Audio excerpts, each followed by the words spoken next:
brief history in the education of a Venezuelan youth.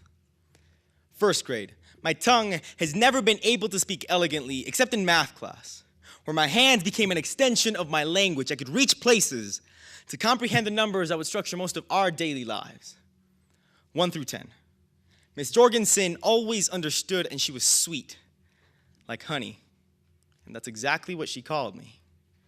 Pipes and vents react to my happiness, and cold air starts flowing. I look outside, and I see that winter is coming.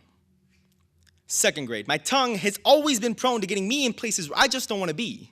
Who knew that learning English from Adam Levine or Maury Povich was not ideal to be applied in recess? And I quickly get taught that being shoved in snow is called whitewashing. Funny. My classrooms are always so cold. Fourth grade. My tongue learned that it's better to be alone and happy than speak and struggle. But then lunchtime comes, and brown paper bags become palm trees. The contents within it, seashells. The frescolita becomes frescolita. And brown paper bags remind me that cold lunches never tasted so warm. Fast forward to 8th grade, where my tongue has made friends after being tempered in snow. It is now sluggish, homesick. I can no longer comprehend a logical language, but I can now write. And I still flinch every time the AC comes on, and when I sit down in writing class, snowflakes talk to me.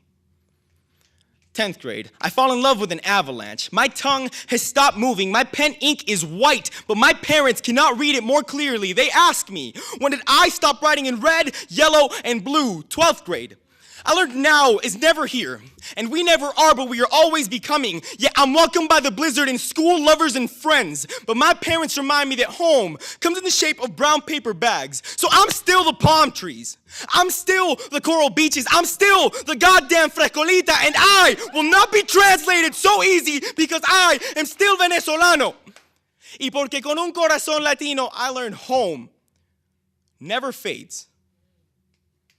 My freshman year of college, I walk into my writing class, I pull out a pen, and I sit down. My professor asks me, "So, what have you learned so far?"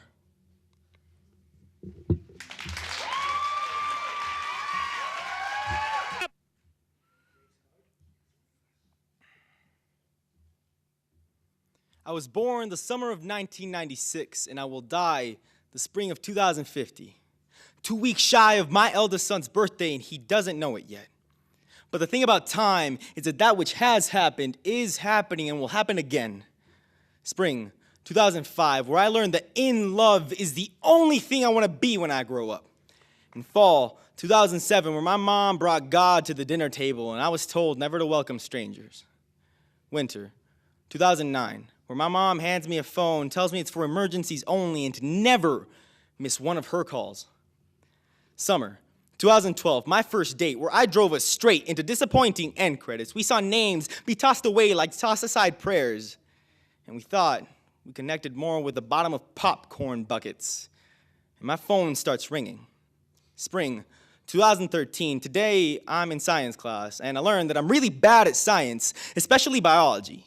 We learned that the deconstruction of cells comes from a mutation in their behavior. Not all of this leads to cancer, but it often leads to cancer. There's not much pain in the silent proliferation of death, especially when your body's not telling you. I forget to drive my mother to her appointment, but God makes a really good bus driver. Winter 2014, today, a text pops hope back into the big screen, and today you see I'm in Sunday school, and today we learn that remission can be renamed absolution, that the words of God can be channeled through a man in white and purge the sin from within. Today, you are no sinner, and today, you do not suffer. April 1st, 2015. This will be the last day that I think of suicide. And I tell no one that God talked me off the ledge that night, and I tell no one about God, and God agrees, and I'm reminded absolution. Summer 2016, my mother and I escaped the hospital visits. We do not know how much time we have left, but we will make memories to come back to. We play chicken with death and put our phones on silent. We watch movies anyway, and we find God in the bottom of popcorn buckets. Spring 2023. Today, I meet the second woman that will love me unconditionally. Me, a hopeless hire with a bad resume and a calloused heart. She, a popcorn maker, with lips made of February and hands built from faith. And today, I choose not to hear the phone ring. Summer 2023. The thing about moments, it's that once they are written, they can't be rewritten. I missed the phone call. Because we relay our lives like fireworks. We stand aside as we watch the past, present, and future happen. I missed the goddamn phone call. Because no prayer, no yell, no scream, no tossed aside talk will bring the phone back. And no voicemail is a final resting place. I missed my mom. August 1st, 2025. I turn off my phone.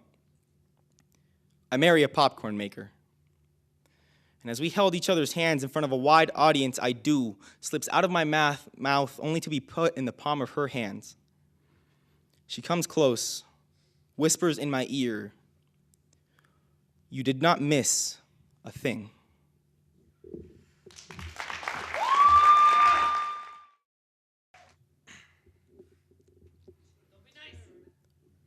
We haven't seen much of him yet. Your boy. The boy with the brown cloud eyes, the boy who mixed raps with eulogies and found his voice in between. Was it you? Dia, was it? Was it you who turned him to a walking cliff with a shotgun mouth? Turning his fingers into triggers, make everything he touched kick, make him fall. Was that what you wanted? Was this home? To fight the boy drowning in his own fire with your fire, make him warm. See if then he'll beg for the water drip from the needle you used to sew family into his back to remember where he came from. We haven't found him yet. Your boy.